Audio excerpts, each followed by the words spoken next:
What is going on, everybody? It's your boy, Coach Coleman, Jesse Coleman, and you're checking into another episode of Breakthrough Blueprint, the podcast, where we help you tap into your full potential.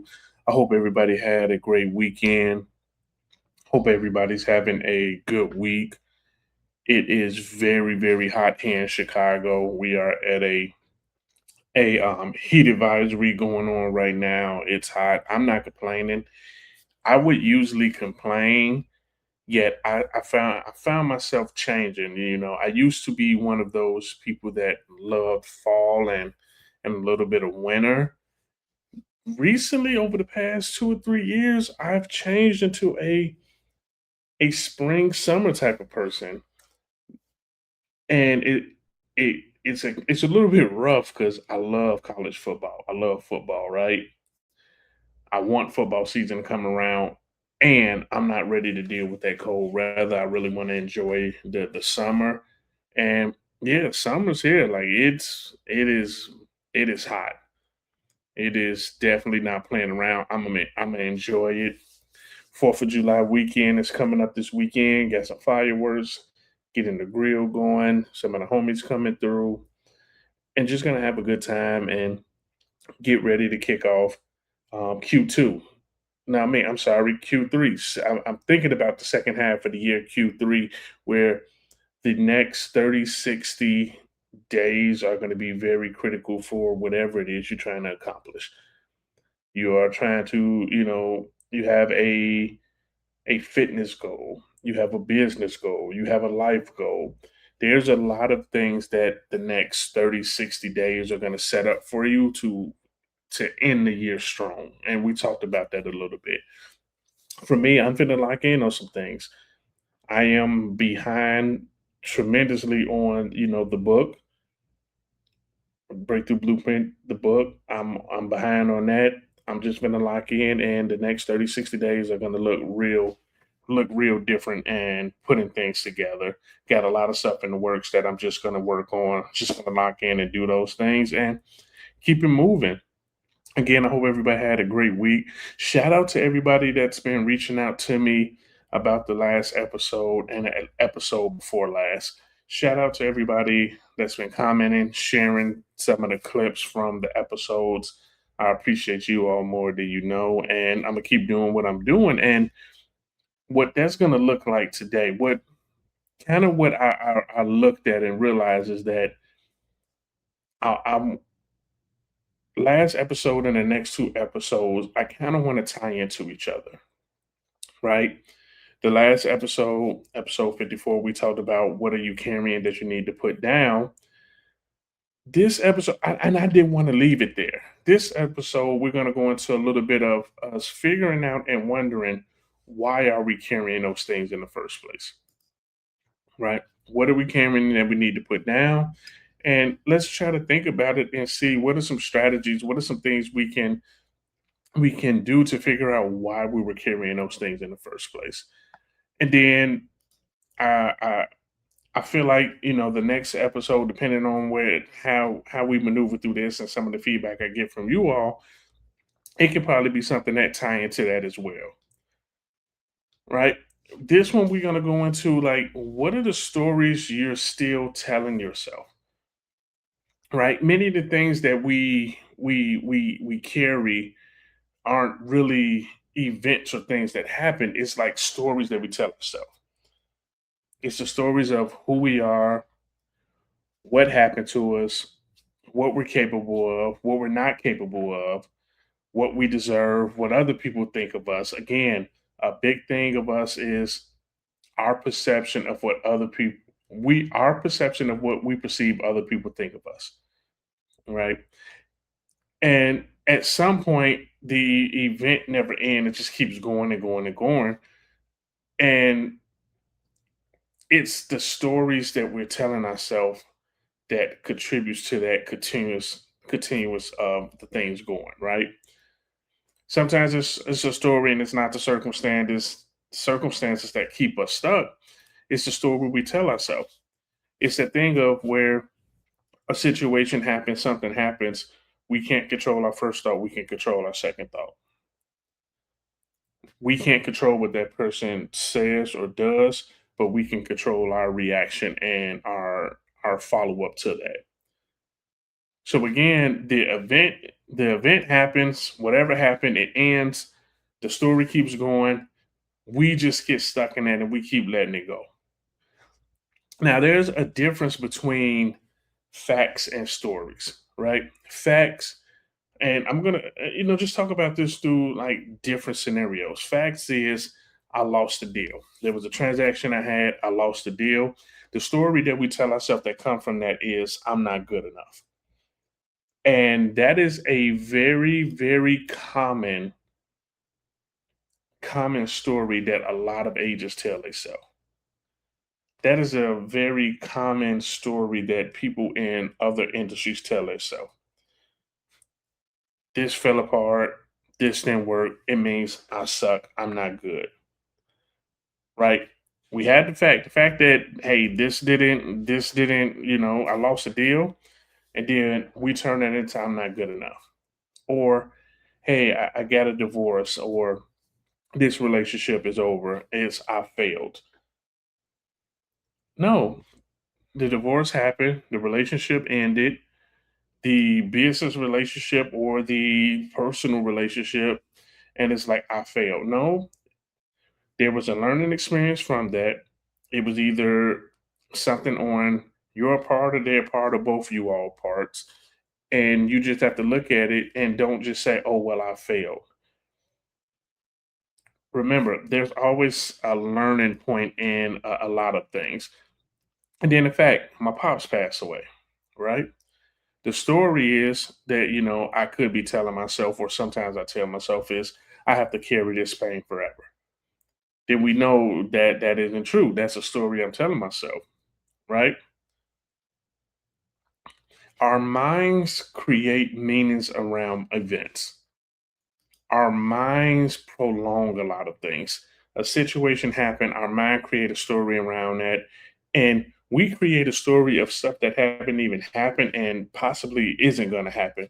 But that's what we create with the way we think and what's going on. We always talk about mindset. Your mindset, strengthening it, feeding it, nurturing it, because it's true. If we let our mindset go down the wrong path, go down the wrong way, those stories we're telling ourselves, we're going to create a sequel to that score story. Hell, we're going to do a Fast and Furious and create 8 or 9 different movies all off of the one situation, right? And that is not healthy. That is not what we're supposed to do, right? We're not supposed to do that. It's the facts, and then it's the stories we're telling ourselves. A situation happened, yes, we acknowledge that situation happened, but we can't live in that and we can't stay in that. Now, there's a lot of stories that we inherit. So sometimes there's situations that happen to us, and our stories are birthed from that. But there's also times where we inherit the stories that we're told, and we're holding on to that.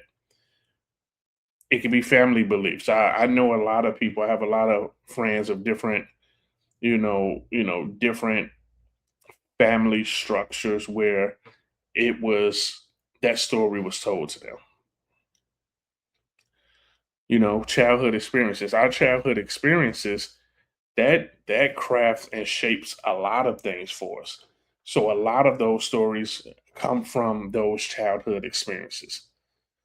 Cultural expectations. Again, I have friends of different cultural ethnicities and backgrounds, and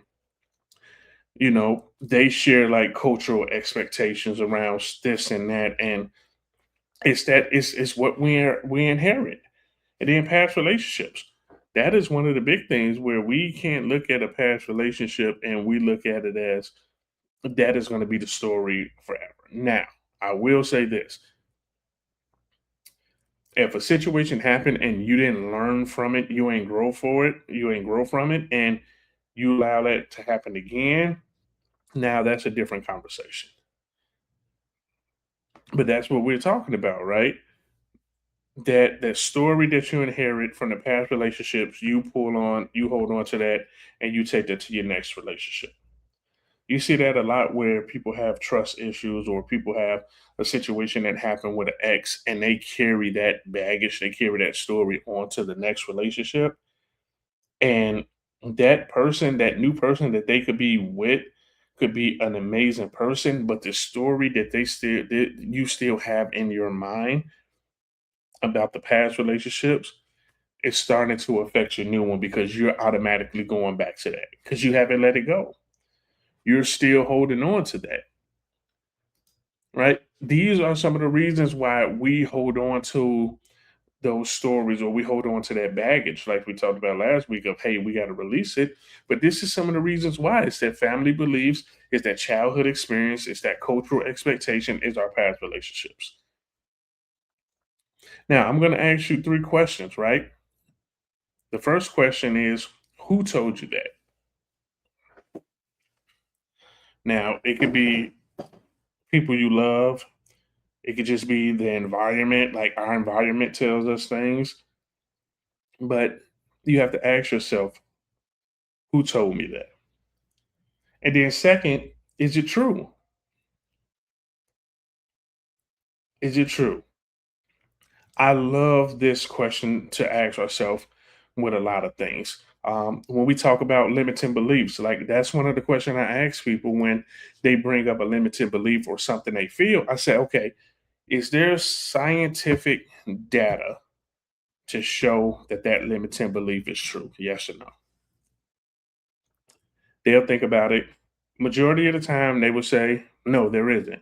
Then I'll ask them the same thing. Is there any statistical data that proves that you can accomplish this, that you can be a successful single mother, that you can be a successful 50, 60 year old getting into a business, that you can successfully do this or do that? Is there statistical data and proof that you can? Yes. Is there any statistical data that shows that this is true? So we have to ask ourselves that when we're looking at those stories that we are inheriting, first of all, who told us that? And the person who told us that, we have to dig deep of, hey, who told them that? Was this something that they inherited from somebody that was older than them, or a childhood experience they had, or their cultural thing, or a past relationships, right? Again, that key question that we ask ourselves, is this true? And then the last question we got to ask is it still serving us? Is it serving you in a positive way? Is that story, is that way of thinking, is that situation serving you in a positive way that is going to make you the best version of yourself or get you to where you want to get to? And when you ask yourself those three questions, and if you realize, like, damn, such and such told me this because such and such went through a bad breakup, or they had a bad experience, so they're telling me that. Or such and such is only telling me that because they heard that that could possibly happen, and I don't know if it's actually true. And then the last part about it is it serving me? If it is not serving you in a positive manner, in a way that gets you to where you want to get to, like we talked about last week, we got to drop it. Now, in episode 48, right? We talked about the victim mindset. We talked a little bit about that, where it's like, do you have victim stories or you have a growth story? A victim story is, go back to, like we talked about episode 48. Why does this always happen to me? Why is this happening to me? What is going on? Like, I can't catch a break. Two steps, what, one step forward, two step back. Where if we switch that and we have a growth mindset of, okay, what is this trying to teach me? What is this trying to teach me? Like we talked about last week when we talked about, hey, there are signs that you're not paying attention to. What are those signs trying to tell me? We know if you're driving the car, we talked about last episode, where if you're driving the car and the gas light come on, that is telling us that we need to put gas in the car. So if we have a situation that happened, okay, what is this story telling me? What is it trying to convey to me of that I need to change or I need to do differently? Oh, this is what it's telling me is if I touch that hot stove, I'm going to burn myself. That is what that is teaching me. Hey, if I know this person ain't shit and they did me wrong 4 or 5 times, and I'm like, why does this always happen to me? Well, no, that's because you have not learned from that lesson, right? You haven't learned from that, and it taught you something that you're not paying attention to. So remember, we have to pay attention to those things. Like we have to make sure that we're paying attention to it. So again, it is us having that growth story and not that victim story. And then we have to identify stories that we have to identify these different stories, right? We have the thing where we say like, "Oh, I've always been this way. This is just who I am. People like me don't." We use that as it's that identity, like this is who we are. And as we know, what we believe, what we manifest, that's what turns into it. Those stories become self-fulfilling prophecies. If you say, "Oh, I've always been this way," well, guess what? You're gonna die that way. If you say, "Oh, that's just who I am," well, guess what? That's who you're gonna be forever. If you feel like people like you don't make it or do this, then that's gonna be true for you. If you believe you can or you believe you can't, you're right. Now, there is statistical data. Now, don't get me wrong, there are roadblocks, are speed bumps that we come across with certain things. But yet, there's statistical data that people like you, people who's been where you've been, who's from where you're from, are able to be successful and make it. But we have to stop using that as an excuse, as a crutch to why we're not doing what we're supposed to do. Oh, this is just the way it's going to be. People like me are never going to make it. No, you're using that as an excuse because you don't want to show up and you don't want to make things happen. We have to rewrite the narrative, y'all. One thing we know is we can't change the past, yet you can change the meaning of what happened in the past, right? Healing begins when you stop letting your past write your future. We have to stop letting the past dictate what the future is going to look like and just realize that we have control, we have the strength, we have the power to make the future what we want it to be. Not our circumstances, not what we've been through, not the situation, none of that. We can do that. And that is what's so liberating and so powerful is saying like, you know what, if I want this shit to change and I'm done living in the past, I make the decision that I'm gonna do that.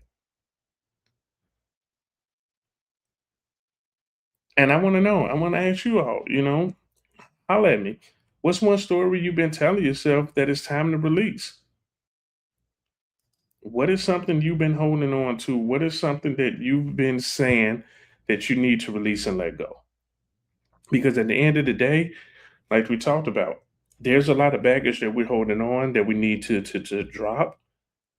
And a lot of times that baggage we're holding on is something to do with a past, what somebody else told us or something else where this is why we have that baggage. Now we just have to let that shit go. You are never going to be able to get to where you want to get to if you're holding on to what you're holding on to. Your past does not determine your future. What you do right now, what you decide to become, who you decide to become determines your future. So again, we talked about last week, we talked about, hey, there's some shit you need to get rid of. This week we talked about, hey, this is probably some of the reasons why you have that shit that you need to get rid of. And then we're gonna keep moving forward of like, okay, here's what things are gonna look like once we get rid of it and once we decide that we're gonna create our own destiny and we're gonna change our future. So shout out for y'all rocking with your boy, Coach Coleman, Jesse Coleman, with Breakthrough Blueprint, the podcast. Again, I love you all for reaching out to me, saying how you love the episodes and it hit you spot on. I appreciate that. Love y'all. See you next week. Peace.